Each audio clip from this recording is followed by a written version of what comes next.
Hello दोस्तों, कैसे हैं आप सभी लोग। उम्मीद है सभी स्वस्थ होंगे, मस्त होंगे, जबरदस्त होंगे। तो सबसे पहली बात तो मैं आपके लिए यही बोलना चाहूंगा कि मैंने आपसे पहले ही बोल दिया था बेटा कि आप लोग यूट्यूब को सब्सक्राइब करके रखना।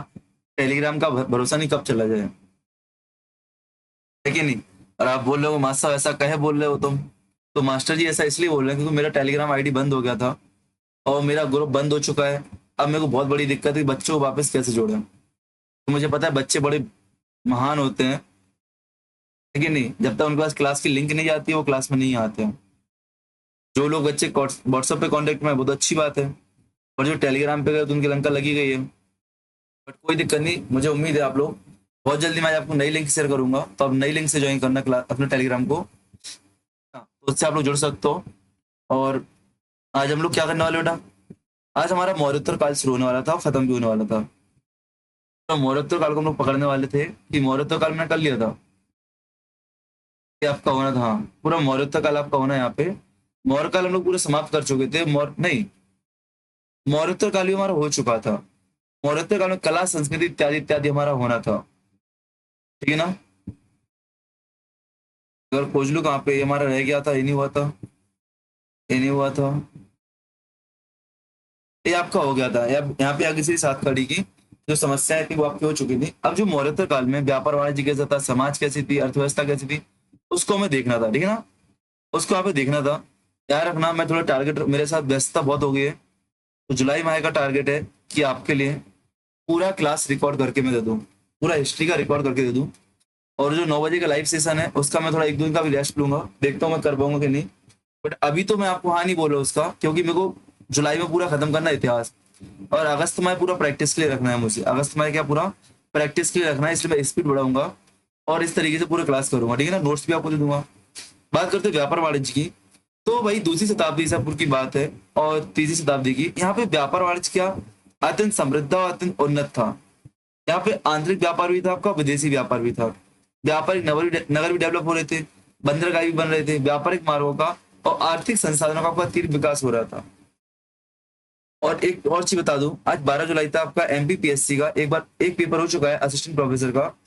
वहां पे पेपर वन जो आपका है उसका लेवल बच्चों ने पूछा, लेवल बहुत आसान आया बेटा।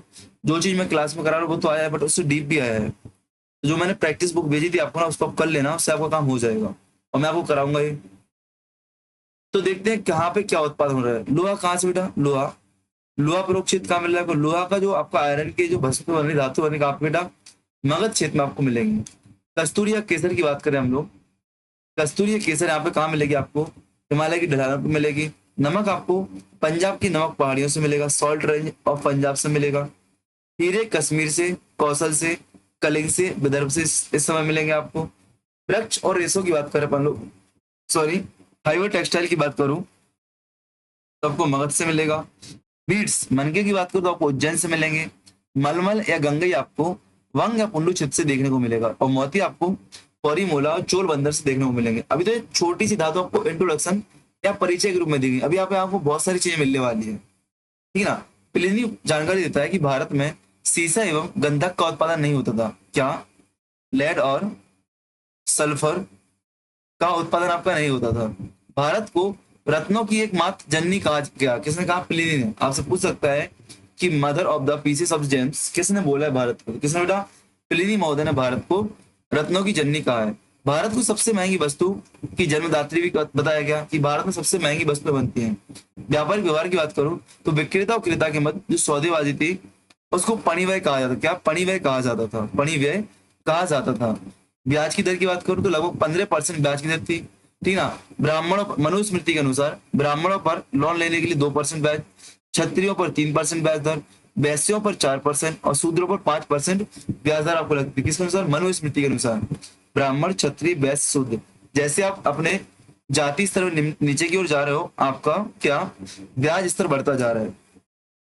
प्रमुख बंदरगाहों की बात करूं तो आपको प्रमुख बंदरगाह मिले पश्चिमी तट पर और पूर्वी तट पर। तो देखो पश्चिमी तट पर आपको समिल्ला या पोरी मिल्ला, नोरा, टिंडिस, मुजरिस, करालुंग। मुजरिस आपसे पूछा गया है, मुजरिस क्या था बेटा, बंदरगाह था, ठीक ना।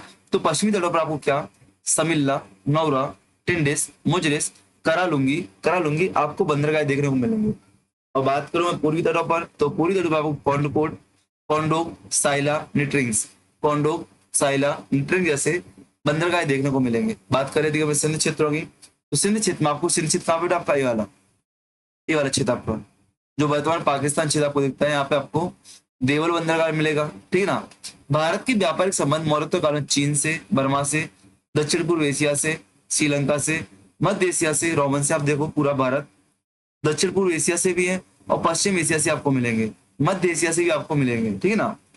पश्चिम एशिया से, पूर्वी अफ्रीका से भी आपको संबंध मिलेंगे सामुद्रिक मार्ग से। व्यापारिक मार्ग की बात करूं तो इस काल में अनेक व्यापारिक मार्ग विकसित हो चुके थे, यात्राएं जोखिमपूर्ण थी, इसलिए व्यापारी कारवां इंद्रदेव को सुरक्षा एवं सफलता के लिए फल चढ़ाते थे, ठीक है ना। इंद्र देवता आपकी शुरुआत से सुरक्षा के देवता माने जाते, पता है आपको। विदेशी व्यापार की बात करूं तो अलेक्जेंड्रिया की विधि, भारतीय इस्पात पर कर लगाए जाने का उल्लेख है। जो अलेक्जेंड्रिया यूनान है, वहां पे आपको भारत से यदि कोई इस्पात लाते हो तो वहां पे क्या आपको उस पर टैक्स लगाया जा रहा है, कर लगाया जा रहा है, ठीक है ना। इस बात को आपको रखना है। रोमन सम्राट क्लॉडियस भारत रोमन व्यापार के लिए विशेष प्रोत्साहन देते हैं। जो आपके कैलडस है, क्लॉडियस है, क्लॉडियस क्लॉडियस महोदय, ये क्या आपके भारत रोमन सम्राट पर क्या कर रहे हैं बेटा, भारत रोमन सम्राट जो व्यापार है, समुद्री व्यापार, उसको प्रोत्साहन कर रहे हैं। और सीरियस शासक एंटीओकस चतुर्थ आपके जो है भारतीय मसालों और हाथी दांत की विशाल प्रदर्शनी आयोजित करते हैं। इससे आपको क्या मिलता है बेटा, विदेशी व्यापार की जानकारी मिलती है कि भारत में विदेशी व्यापार होता था।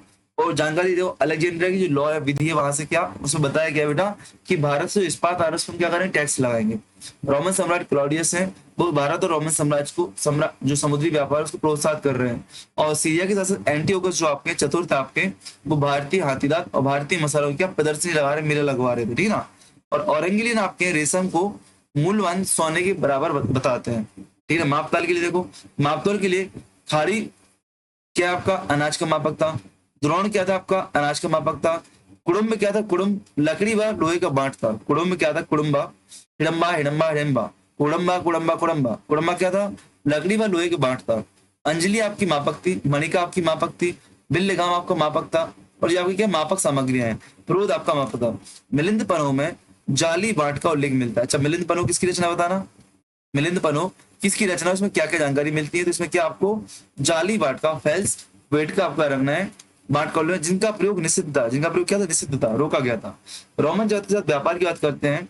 इस काल में सबसे महत्वपूर्ण आर्थिक घटना क्या थी, दक्षिण भारत एवं रोमन साम्राज्य के मध्य विकसित समुद्री व्यापार था।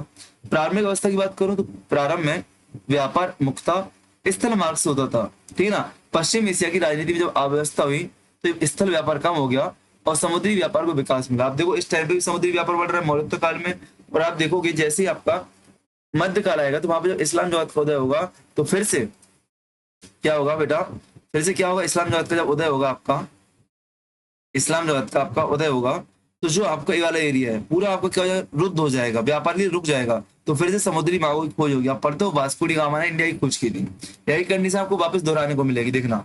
तो समुद्री व्यापार का विकास पहली शताब्दी ईसा पूर्व में व्यापार मुख्यतः समुद्री मार्ग से होने लग गया था।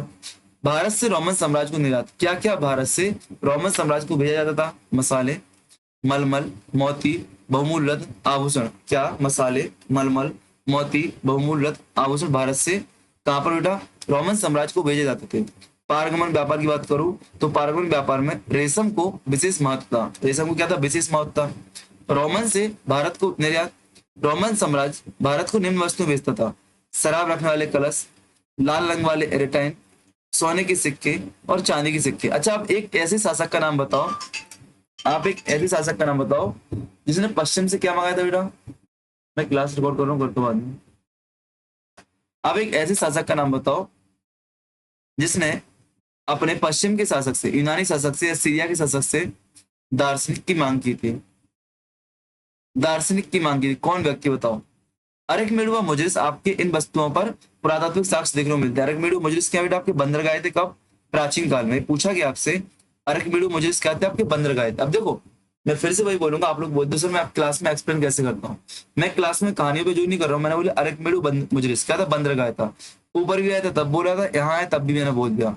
तो बार बार मैंने इसलिए बोला है कि आपको याद हो जाए चीजें, ठीक है ना। पपीरस अभिलेख, पेपिरस अभिलेख कहाँ से मिलता है आपको, पेपिरस अभिलेख मिस्र के पेपिरस अभिलेख से ज्ञात होता है कि रोम को पूर्व में आने वाली विलासिता के सामान पर प्रतिबंध लगाना पड़ा था। इससे भारत और रोमन साम्राज्य के बीच में अत्यंत समृद्ध व्यापारी संबंधों से पुष्टि होती है, ठीक है ना। रोम को जो पूर्व से था, भारत साइड से या पूर्व से आपकी, ये मान लो रोम है तो रोम के पूर्व से जो विलासिता की वस्तु आती थी उन पर प्रतिबंध लगाना पड़ गया था। क्यों लगाना पड़ गया था? क्योंकि भैया वहां पे बहुत इनकी डिमांड थी, तो वहां का लोकल मार्केट चल ही नहीं पा रहा था। बाद में भी देखो, जब आपका स्वदेशी जब आंदोलन आता है, औपनिवेशिक काल आता है, वहां पे भी देखो भारत का मलमल, भारत का कपड़ा वहां पे कितना मांगा जाता है, भारत का मसाला, है कि नहीं। तो देखो, भारत को रत्नों की एकमात्र जननी पिल्ली ने कहा है, भारत को रत्नों की एकमात्र जननी पिल्ली ने कहा है। सौदेबाजी को पनीर भी कहते थे। सामान्य ब्याज दर 15 थी आपकी। ब्राह्मणों पर कितनी? 2%, क्षत्रियों पर 3%, वैश्यों पर 4%, शूद्रों पर 5%। सिंध का व्यापार देवल था। रोमन व्यापार का मुख्य वस्तु मसाले, मल और मोती थे।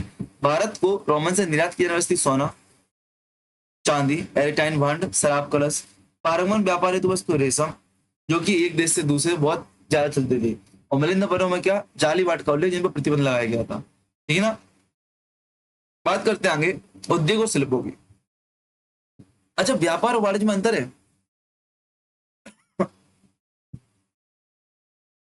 व्यापार और वाणिज्य में अंतर है, मैं मानता हूं अंतर है। व्यापार क्या बेटा? आपका उत्पादित वस्तुओं का व्यापार है। और वाणिज्य में आपको कहीं ना कहीं आपको शिल्प उद्योग दिखेंगे, मतलब कि आपको प्रोड्यूसर दिखेंगे, जो आपके प्रोडक्शन करने वाले यूनिट्स वो आपको दिखेंगे। देखना आप देखा ना, शिल्प और उद्योग। तो यह काल द्वितीय नगरीकरण का चरम था। इस काल में शिल्प, व्यापार और व्यापार वाणिज्य में उल्लेखनीय वृद्धि हुई। मिलिंद पनोह में 75 व्यवसाय का उल्लेख मिलता है। कितने बेटा? 75 व्यवसाय का उल्लेख मिलता है। व्यापार वाणिज्य की जो वृद्धि का प्रमुख कारण था, रोम के साथ व्यापारिक संबंधों का विकास था। रोमन व्यापार के फलस्वरूप क्या हुआ? दक्षिण पूर्व एशिया में मसालों के साथ समन्वय स्थापित हुआ। लोह इस्पात उद्योग की बात करूं तो पेरिप्लस के अनुसार भारतीय उच्च गुणवत्ता का इस्पात बनाने में दक्ष थे। भारतीय इस्पात विश्व की अद्वितीय अद्वितीय माना जाता है। इससे निम्नलिखित वस्तुएं अरीका अर्थात काठियावाड़ से पूर्व अफ्रीका के बंदरगाह तक भेजी जाती थी। आपसे पूछ सकता है, तो पेरिप्लस में जानकारी मिलती है, Periplus of the Erythraean Sea. Periplus of the Erythraean Sea में क्या मिलता है जानकारी? कि भारतीय उच्च गुणवत्ता का लोहा बनाते थे और भारतीय इस्पात उस समय अद्वितीय माना जाता था। और लोहे से निर्मित वस्तुएं काठियावाड़ से, कहा बेटा? पूर्वी अफ्रीका। अब काठियावाड़ का एक नाम आ गया यहाँ पे, अरीका।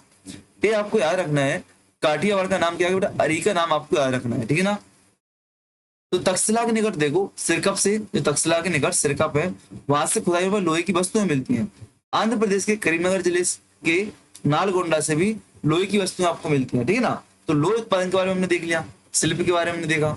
आगे बात करते हैं पीतल की। लोहे हो गया, पीतल की बात करते हैं। तो इस काल के लोग पीतल से परिचित नहीं थे।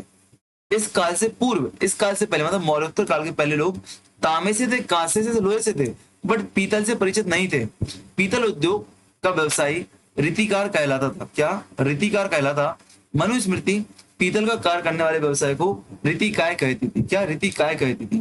वस्त्र उद्योग की बात करूं तो रेशम वस्त्रों का कच्चा माल चीन से प्राप्त होता था। मध्य एशिया के माध्यम से जिस मार्ग से कच्चा रेशम आता था भारत, उसे रेशम मार्ग कहते थे। अब रेशम मार्ग के जो आपके प्रमुख केंद्र, वो आपसे पूछा गया, देखो मैं आपसे बोलूंगा वैसे करना, गूगल पे जाना, इंटरनेट कनेक्ट हो, इसे को क्या डालना है, जो आपका रेशम मार्ग है।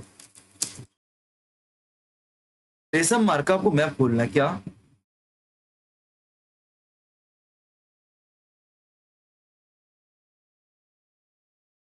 खोलना है और उसको आपको जाके फोटो दिखाना है, इस फोटो को। तो सर्च पता है क्या दिक्कत आ रही है, ऐड नहीं हो रहा अभी। आपको इस फोटो को पूरा देख लेना है। रेशम मार्ग जो आपका है, इस मैप को आपको पूरा बना लेना है। कौन कौन से शहर है बेटे? शहर आपसे पूछे गए हैं आपके इंडिया के शहर, आपको याद होना चाहिए। इंडिया में कौन सा? कंधार। अब इंडिया मतलब कि पूरा भारतीय उपमहाद्वीप पर। बामियान शुरू करेंगे, बामियान से, तो बामियान, कंधार, कपिसा, पुष्प कलावती, तक्षशिला, रोहतक और मथुरा। मथुरा तक आपका रेशम मार्ग फैलता था। तो कहां से? चाइना से शुरू हो रहा है।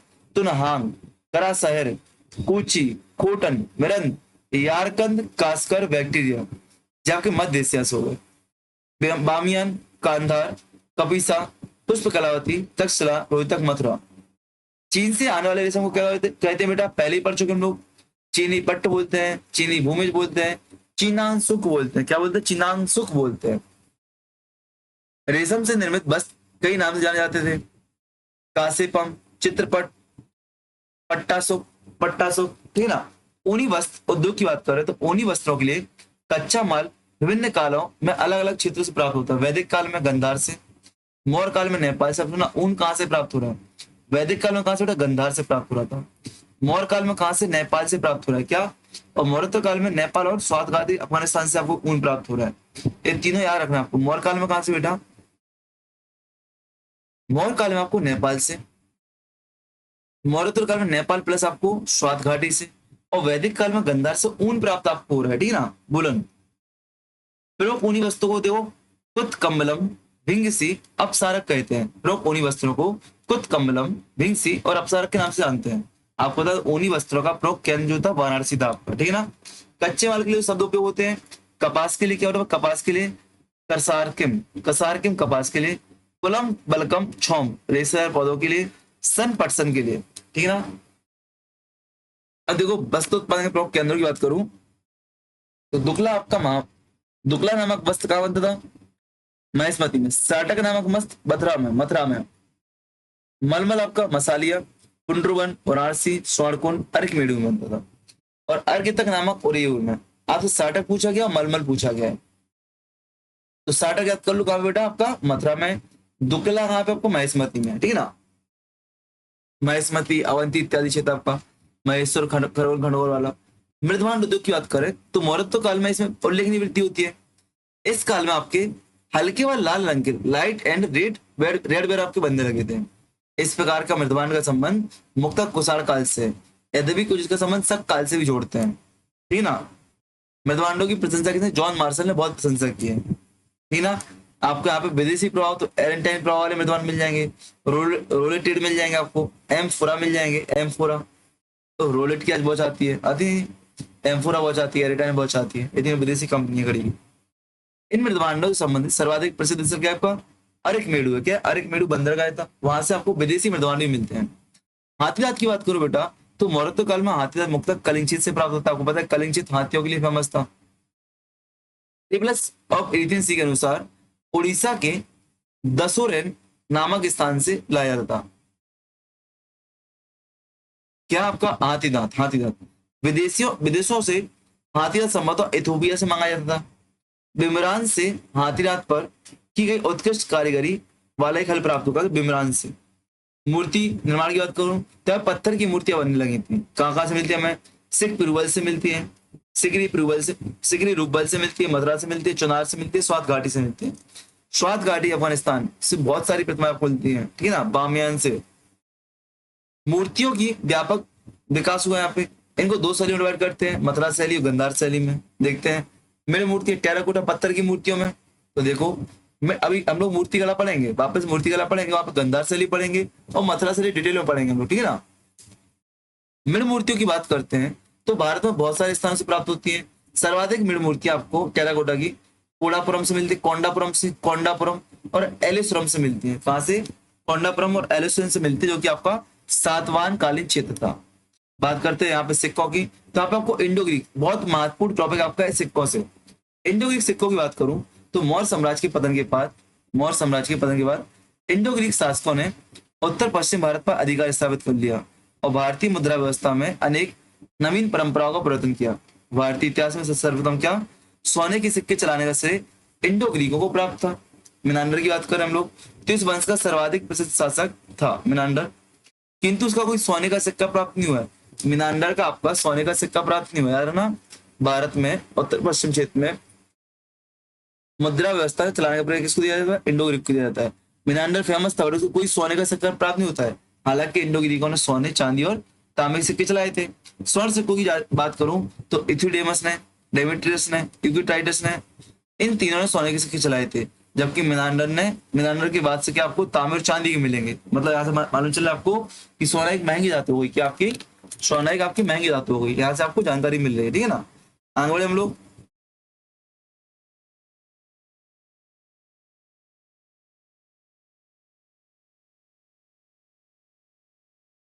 बढ़ते हैं। तो याद रखना जो इंडो ग्रीक शासक है बेटा, इंडो ग्रीक शासकों की बात कर रहा हूं मैं आपको। इंडो ग्रीक शासकों में यहाँ पे किसने?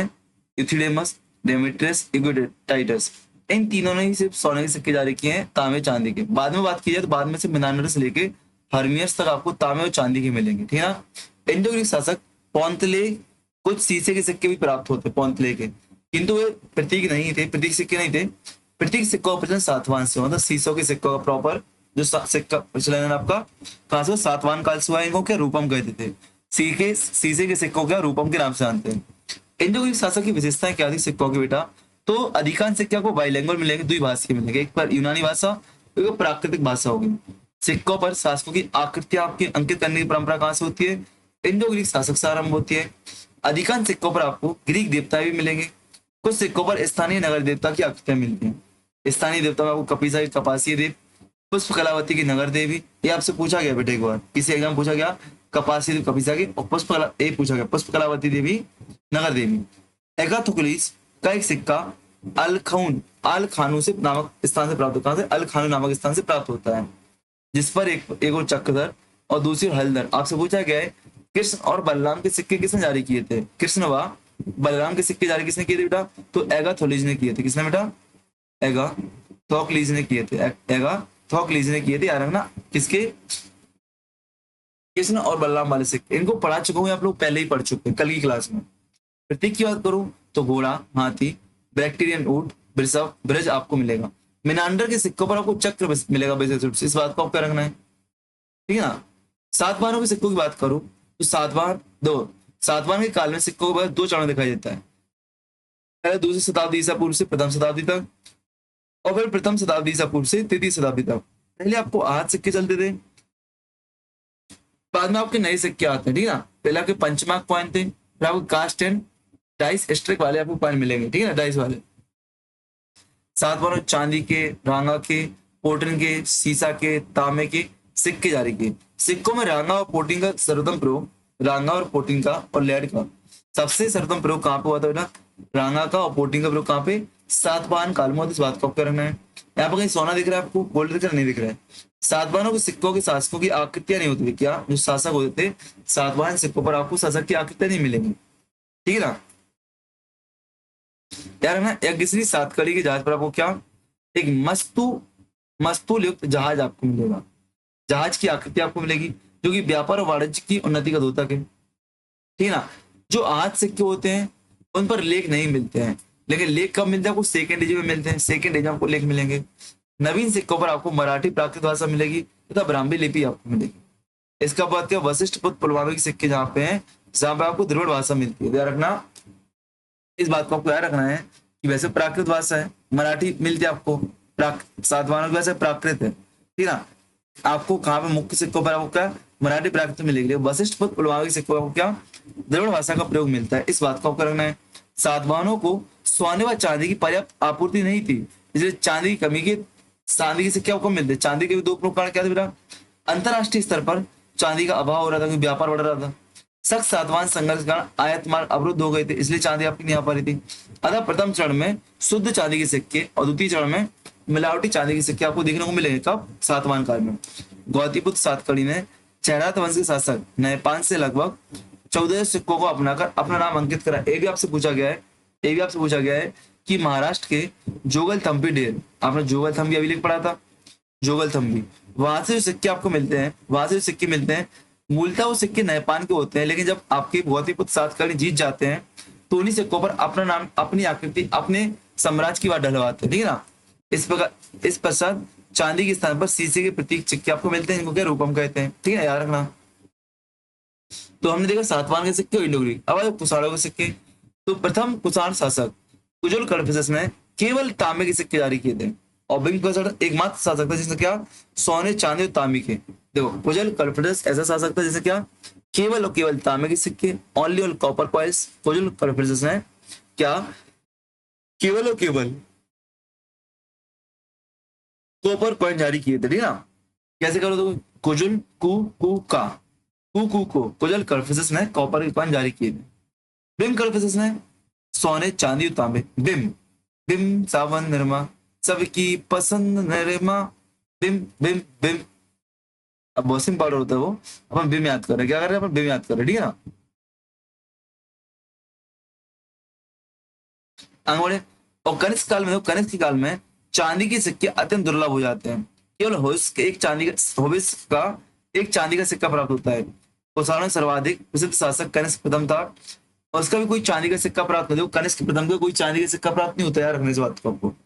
एकमात्र कुषाण शासक कुजल गढ़ से जो सोने के सिक्के प्राप्त नहीं होते हैं, अन्य सभी प्रमुख कुषाण शासकों ने सोने के सिक्के जारी किए। इस समय चांदी का अभाव था, परंतु सोने की पूर्ति आपकी हो रही थी। प्राचीन भारत में सर्वाधिक शुद्ध सोने के सिक्के जिसकी स्वर्णता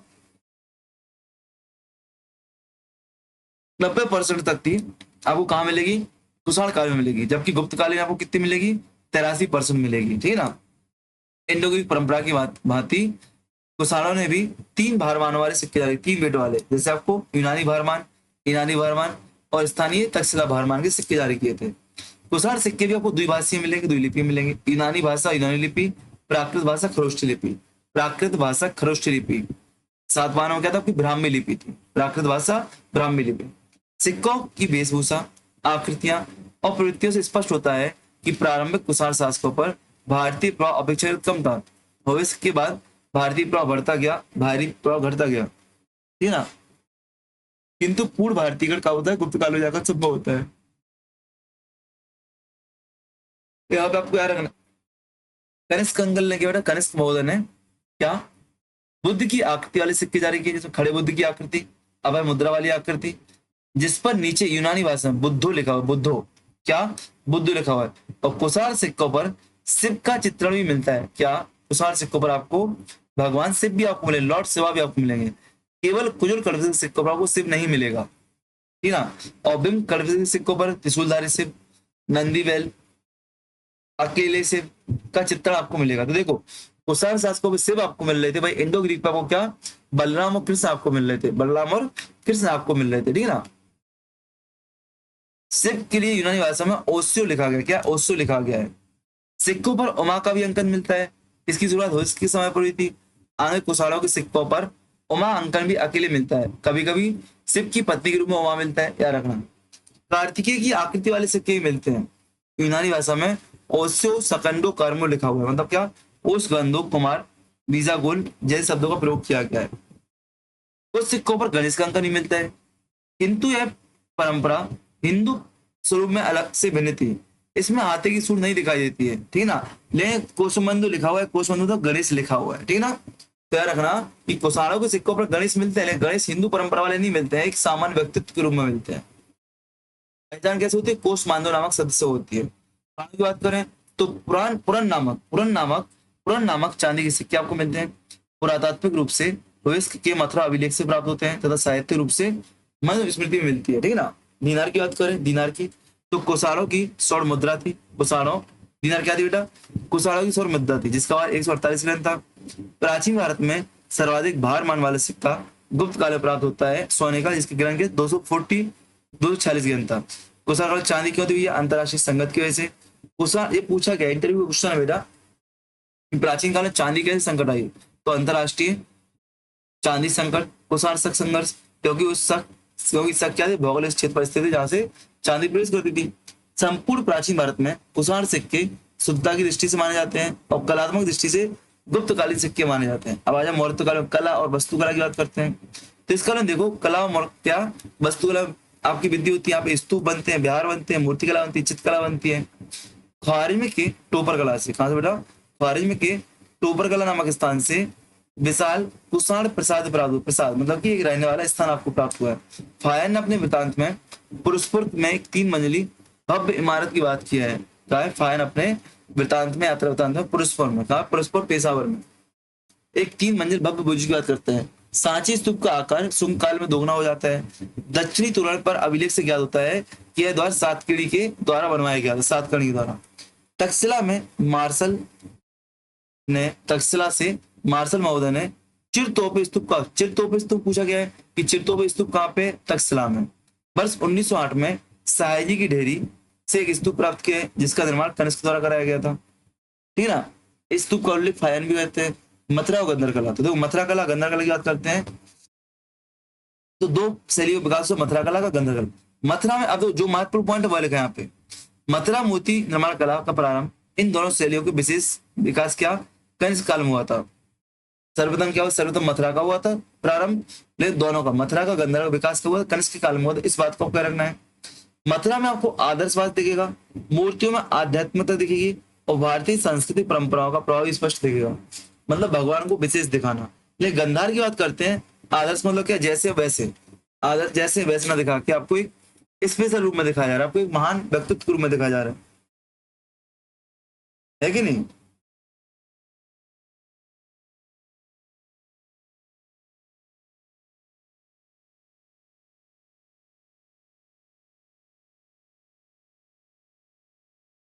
भारतीय संस्कृति परंपराओं का प्रभाव स्पष्ट देता है। गंधर कला की बात करूं तो यथार्थवादी प्रकृति का स्थिति है, यथार्थवादी प्राकृतिक स्थिति यहाँ से दिखती है। शारीरिक विवरणों की शुद्धता पर विशेष बल दिया गया है। मसल्स आपको यहाँ पे दिखेंगी, मूछें आपको दिखेंगी, मोटे वस्त्र में सिलवटें आपको दिखेंगी। गंधार शैली में जो प्रतिमाएं बताई गई, प्रतिमाएं बनाई गई बुद्ध की, उन पर यूनानी देवता अपोलो का प्रभाव दिखाई देता है, इस बात को आपको रखना है। अमरावती शैली, अब देखो ये दोनों आपके रिलीफ कल्चर थे, मतलब कि आपकी स्वतंत्र रूप से मूर्तियां बनाई जा रही थी यहाँ पे, बट आपकी यहाँ पे मूर्तियां कैसे बनाई गई हैं, स्तूपों पर उत्खनन की गई हैं। अमरावती कला की बात करें तो पूर्वी दक्कन में कृष्णा व गोदावरी घाटियों में अमरावती कला का विकास होता है।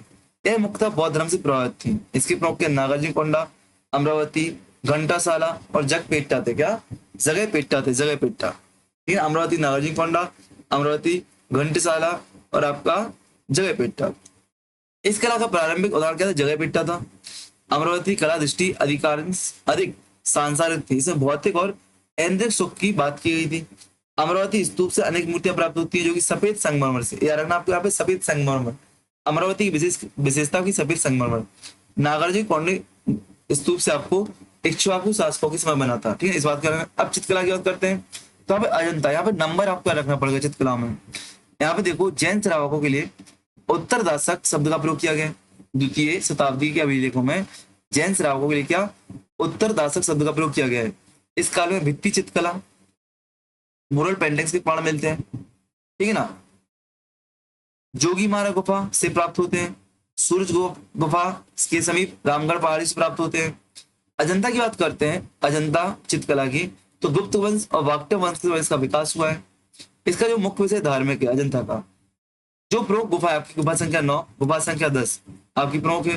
गुफा संख्या 9 में 16 उपासकों को स्तूप की ओर बढ़ते हुए दिखाया गया है। गुफा संख्या 9 में एक चित्र बनाया गया है जहाँ पे क्या एक पूछा गया बेटा, गुफा संख्या 9 में एक स्तूप बनाया गया है जिसके तरफ आपके बहुत सारे क्या उपासक बढ़ रहे हैं। उन उपासकों की संख्या 16 है, 16 रखो, यानी 9 या रखना, 9 में क्या रखना, स्तूप की तरफ स्तूप की तरफ बढ़ते हुए उपासकों का चित्र कहाँ पे बेटा, गुफा संख्या 9 में है। गुफा संख्या 10 की बात करते हैं तो विभिन्न जातक कथाओं का चित्र मिलता है, ठीक ना, गुप्तकालीन, ठीक ना, जे आपकी गुफाएं होंगी प्रमुख प्रारंभिक चित्र वाली। अब गुप्त काल में आपको 16 मिलेगा, 16 और 17। तो गुफा नंबर 16 फेमस के यहाँ पे मरणासन राजकुमारी, 16 में आपको मरणासन राजकुमारी का चित्र मिलता है। इसकी तुलना सुंदरी से की जाती है। गुफा संख्या 17 को चित्रशाला कहा जाता है। यहाँ पे बुद्ध के संबंध में बहुत सारे चित्र आपको मिलते हैं। मुख्य जो आपका चित्र है माता शिशु का चित्र आपको महत्वपूर्ण मिलता है, एक माता शिशु का चित्र आपको महत्वपूर्ण मिलता है, ठीक है ना। देखो गुफा संख्या 9, 10 और 16, 17 इतना आपको याद रखना है। गंधार शैली हमें डिटेल में आपने बता दिया अब क्या है बेटा, ये गंधार पूरा डिटेल में लिखा हुआ, ऐसा नहीं शॉर्ट में, ऐसा नहीं शॉर्ट में, पूरा हर चीज अच्छे से की गई है। अभी आपकी गुफाएं भी आपकी डिटेल में आएंगी, टेंशन मत लेना, गुफाएं भी आपकी डिटेल में, तो अमरावती शैली पूरी डिटेल में है कि नहीं, है कि नहीं, हर चीज डिटेल में, ऐसा नहीं शॉर्ट में कोई चीज हो कि आपको भगा रहे हो कर रहे हो।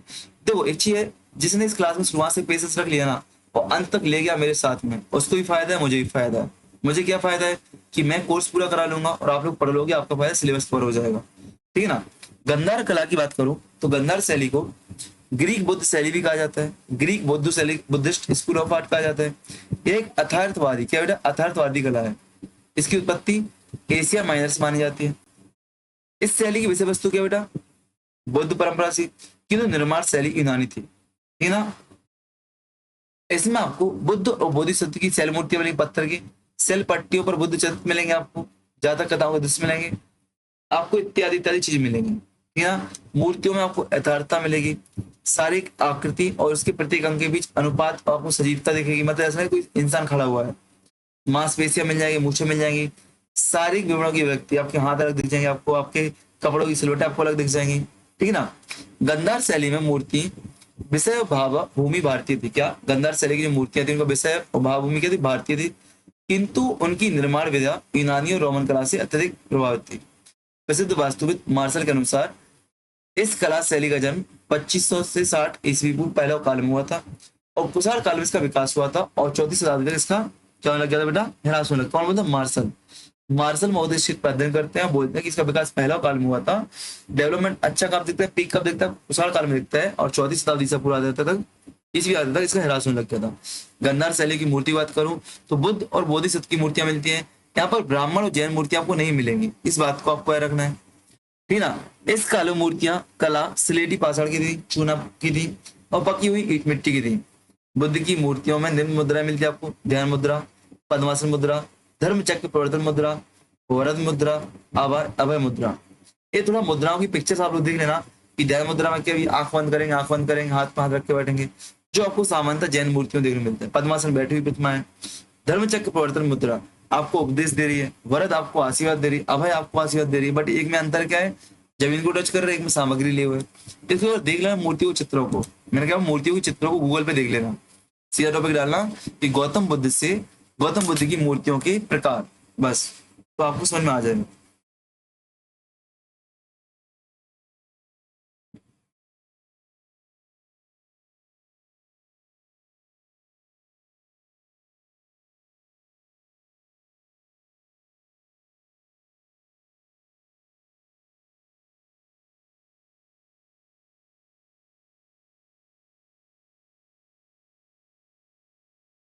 ठीक है ना। आरंभिक बुद्ध की प्रतिमा पेशावर पाकिस्तान के समीप साय की डेहरी से कनिष्क क्षेत्र से प्राप्त होती है। इसमें अस्थि मंजूषा पर बुद्ध पद्मासन में विराजमान है। अस्थि मंजूषा मतलब यहाँ पे ऐसा कुछ बॉक्स बना होगा, ठीक है, इसके बारे में भी दियो।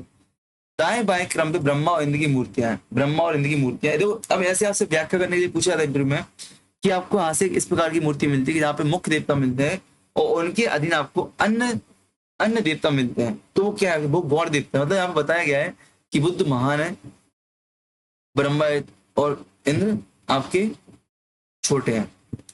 मूर्तियों के साथ बुद्ध के जीवन की अनेक घटनाओं का चित्रण भी है। कुछ दृश्यों में अत्यंत कारुणिक, करुणा मतलब करुणा वाले आपके, जहां पे आपको आंखें भर आएंगे। यहाँ पे बुद्ध को चलते हुए दिखाया गया होगा, उसमें कांटे दिखेंगे आपको, पैर में खून आ रहा होगा। तपस्या बुद्ध का दृश्य मिलता है जिसमें उपवास के कारण उनका शरीर क्या हुआ था, क्षीण हो गया था। गंधर कला की सर्वोच्च कला माना जाता है। कंधक बुद्ध का अश्व भी विदाई दृश्य में दिखाई देता है, याद रखना। और बोधिसत्व की प्रतिमा में मैत्रेय आपको मिलता है, मैत्रेय की मूर्तियां सर्वाधिक मिलती हैं, जो कि आने वाले बुद्ध आपके होंगे। बात करते हैं मथुरा शैली की, तो कनिष्क काल में विकास होता है मथुरा शैली में। एक आदर्शवादी है, इसमें काल्पनिकता है, आध्यात्मिकता है और सौंदर्यता आपको दिखेगी। नवीन और समृद्ध सौंदर्य से युक्त मूर्तिकला, खड़ी हुई आकृतियां, नक्काशीदार पट्टियां, प्रतिकृतियां और सम्राट एवं विशिष्ट व्यक्तियों की प्रतिमाएं मथुरा शैली में आपको प्राप्त होती हैं। मथुरा शैली की बात करते हैं, सबसे महत्वपूर्ण योगदान की बात करूं तो बुद्ध की प्रतिमा है। बुद्ध की प्रतिमाओं के अतिरिक्त इसमें जैन प्रतिमाएं, ब्राह्मण देवी देवताओं की मूर्तियां युग मुद्रा वाली मिलती हैं, ठीक है ना।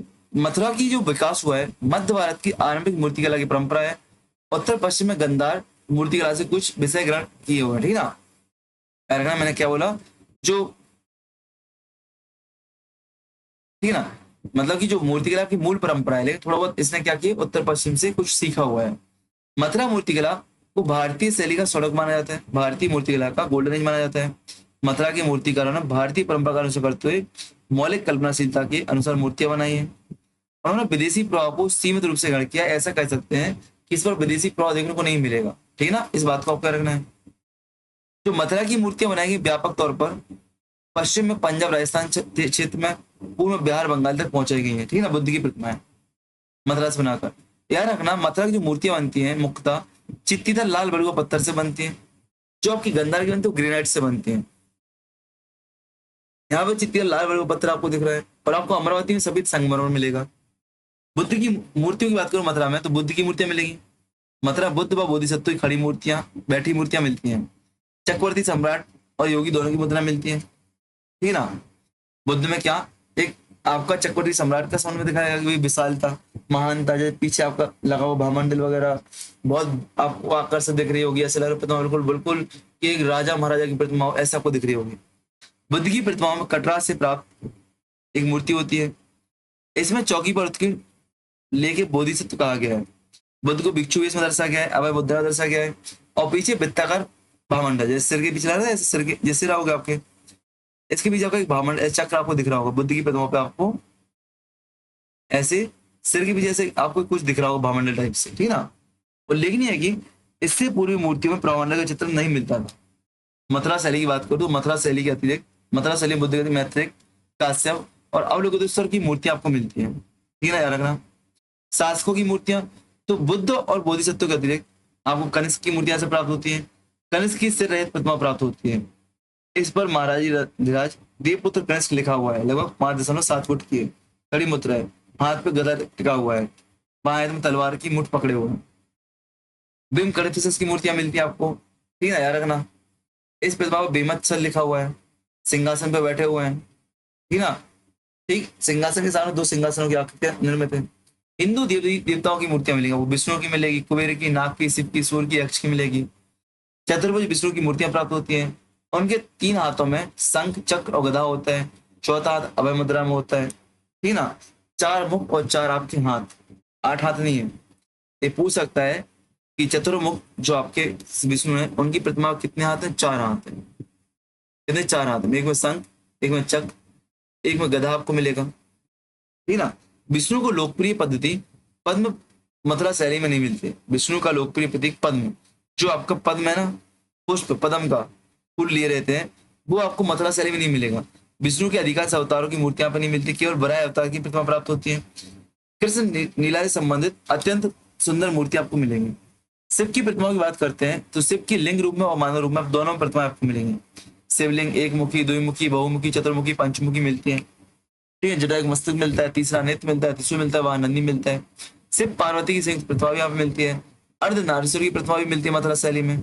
सूर्य की बात करूँ तो सूर्य की प्रतिमा मिलती है, जिसमें लंबा कोट होता है, पतलून होता है, बूट होता है, पहले हुए 2-4 घोड़ों पर रथ पे सवार है। देखो आपका देख रहा, इसमें क्या, पतलून, कोट, एक बिल्कुल राजा महाराजा के समान, 4 घोड़ों के रथ पे सवार प्रतिमा मिलती है आपको। सिर गोल और चपटा है, नुकीली मूछें हैं, ठीक है ना। इस पर ईरानी परंपरा, ईरानी सूट आपको स्पष्ट दिख रहा है, पतलून वगैरह।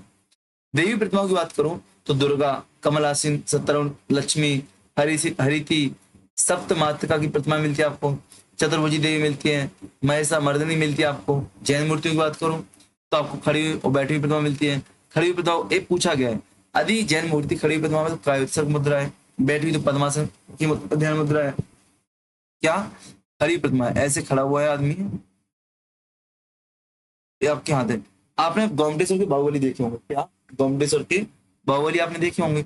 एक कायोत्सर्ग मुद्रा होती है, बैठी प्रतिमा आपकी पद्मासन में होती है, ठीक है ना। ठीक, कुछ प्रतिमाओं के पीछे आपको क्या गोल प्रमंडल मिलता है, इस बात को आपको रखना है। और वक्ष पर श्री वत्स मिलते, पूछा गया है वक्ष पर तो ऐसे आपको फूल मिलेगा, ऐसे आपको, या आपकी गर्दन आ रही है,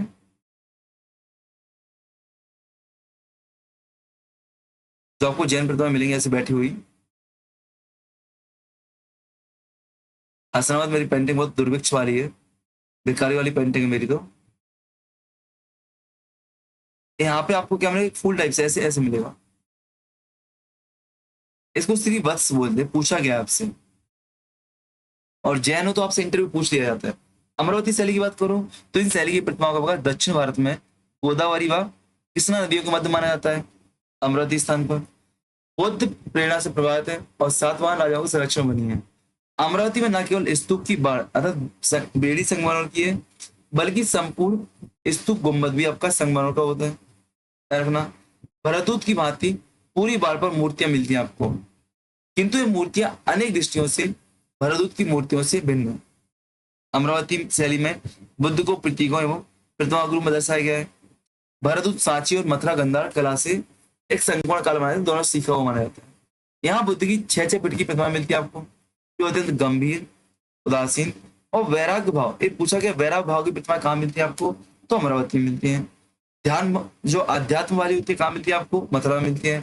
अर्थार्थवाद की कहाँ मिलती है, गंधार में मिलती है। कठिन आसन वाली मूर्तियां, सुंदर पतली प्रसन्न आकृतियां, अत्यधिक विवरणपूर्ण दृश्यांकन आपको मिलता है। अमरावती कला में आपको वनस्पति और पुष्पों की मूर्तियां मिलती हैं, कमलों का अलंकरण मिलता है, इस बात को आपको रखना है। कमल कमल अत्यंत सुंदर और कलात्मक ढंग से विकसित आपकी मूर्तियां मिलती हैं। भक्ति भाव आपको दिखते हैं यहाँ पे। बुद्धों के चरण चिन्ह के समक्ष नतमस्तक होते हुए उपासिकाओं के दृश्य आपको मिल जाएंगे। तो विभिन्न प्रकार से आपको मूर्तियां पे मिलेंगी, ठीक है ना। अमरावती मूर्ति कलाओं में आपको घुंघराले बाल, कंधों पर संगाती वस्त्र, गंभीर और आध्यात्मिक अभिव्यक्ति, इन मूर्तियों पर काल में क्या दूसरी शताब्दी का काल था इसका, ठीक है ना। अब आ जाओ मौर्य काल में साहित्य। मौर्य काल में साहित्य कैसा मिलता है? साहित्य से आपके भर के प्रश्न पूछे जाते हैं। साहित्य से आपके भर के प्रश्न पूछे जाते हैं साहित्य से। इस बात को आप करें ना, तो मौर्य काल का साहित्य देखते हम लोग। देखो यहाँ पे बात करते हैं मौर्य काल के साहित्य की, तो यहाँ पे आपको संस्कृत मिल जाएगा, पाली मिल जाएगा, तमिल मिल जाएगा, ठीक है ना। आपको तमिल काल तो देखना है यहाँ पे। मनुस्मृति की बात करते हैं, याज्ञवल्क्य स्मृति की बात करते हैं, तो भारतीय इतिहास में ईसा पूर्व द्वितीय शताब्दी के मध्यकाल में रचना हुई थी। पद्म पुराण में स्मृति की संख्या 36 है। बुद्ध गौतम ने आपको 56 बताया है, और वीर मित्रोदर में आपकी 57 बताए गए। विष्णु स्मृति को छोड़कर अधिकांश स्मृतियां आपकी श्लोकबद्ध है। उनकी भाषा लौकिक संस्कृत है। मौर्योत्तर काल के अध्ययन के लिए मनुस्मृति और याज्ञवल्क्य स्मृति का प्रयोग किया जाता है। बात करते हैं मनुस्मृति की, तो मनुस्मृति की रचना मनु ने की है। रचना काल शुंग काल के बाद है। शुंग काल का समय माना था दूसरी शताब्दी ईसा पूर्व का। इसमें बड़ व्यवस्था में परिवर्तन का उल्लेख है।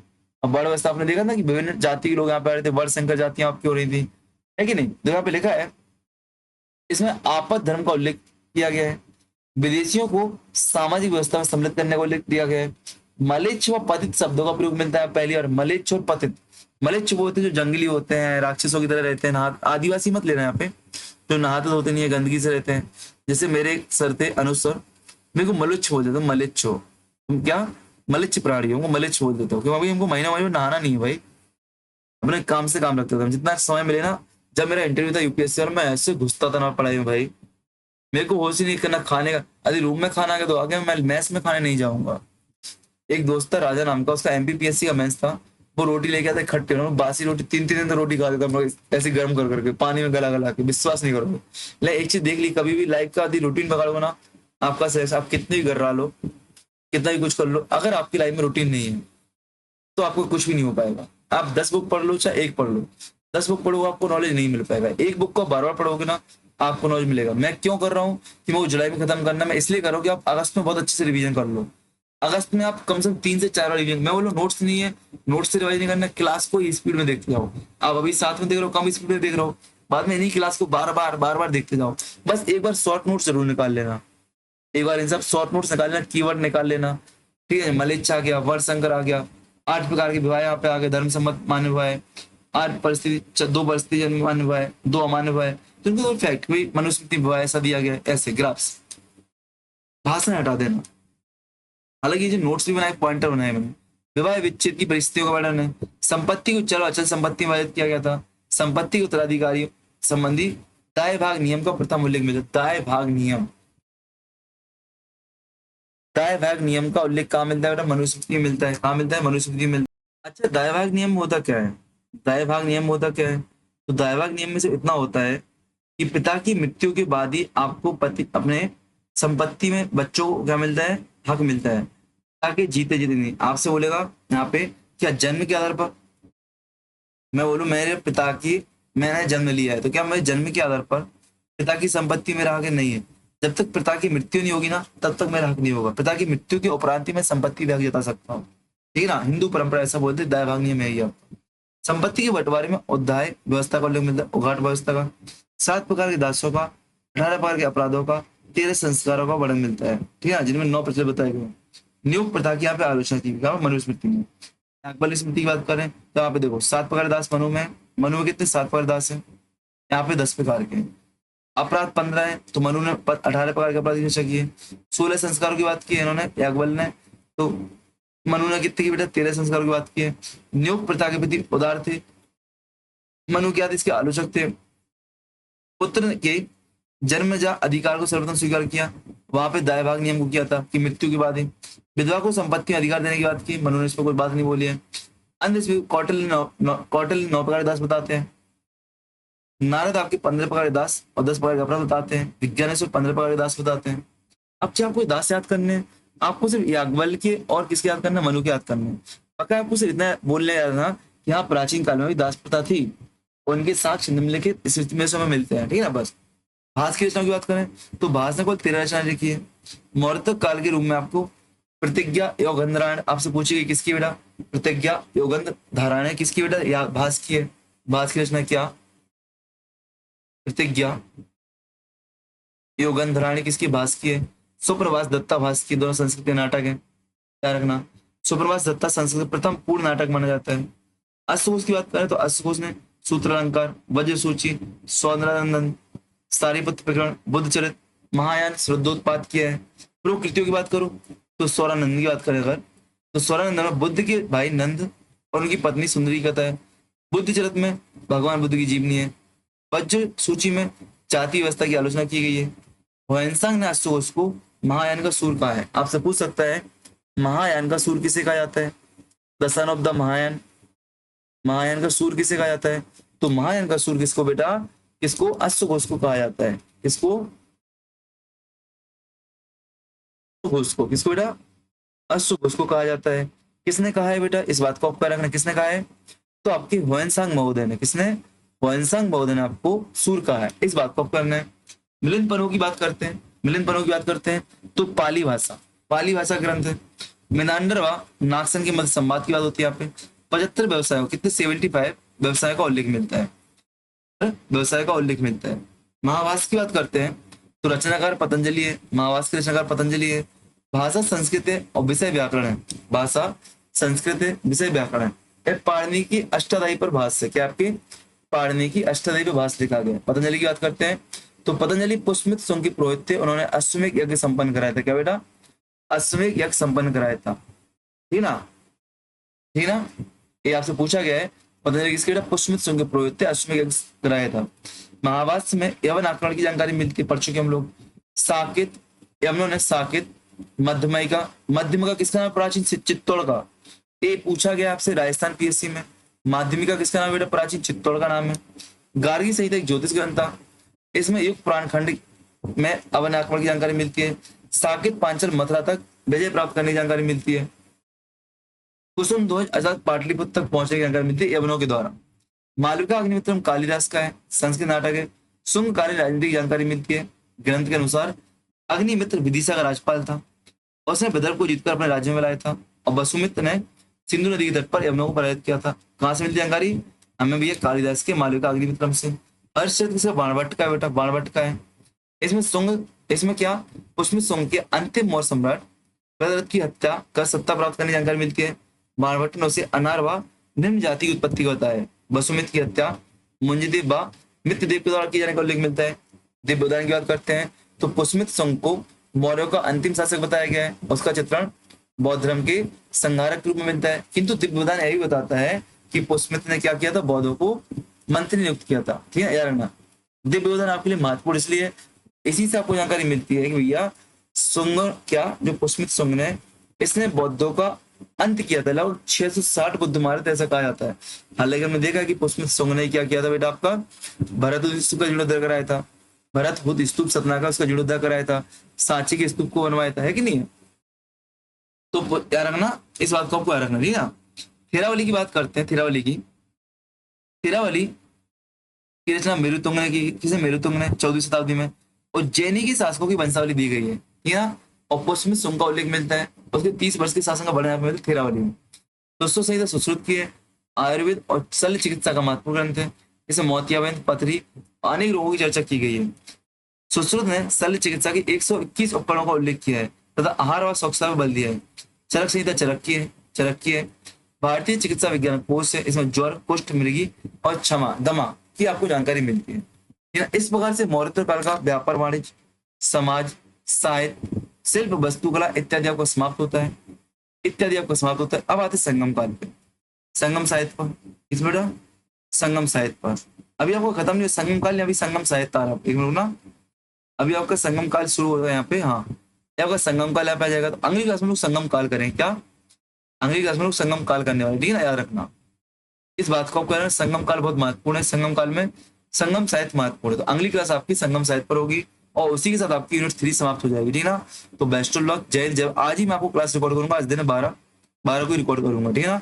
अब कमर कस लो, 12 बोलो, अब कमर कस लो, मैं आपके लिए भर की जानकारी देने वाला हूँ, भर की क्लास आपको देने वाला हूँ, ठीक है ना। तो बेस्ट ऑफ लक, जय हिंद, जय भारत।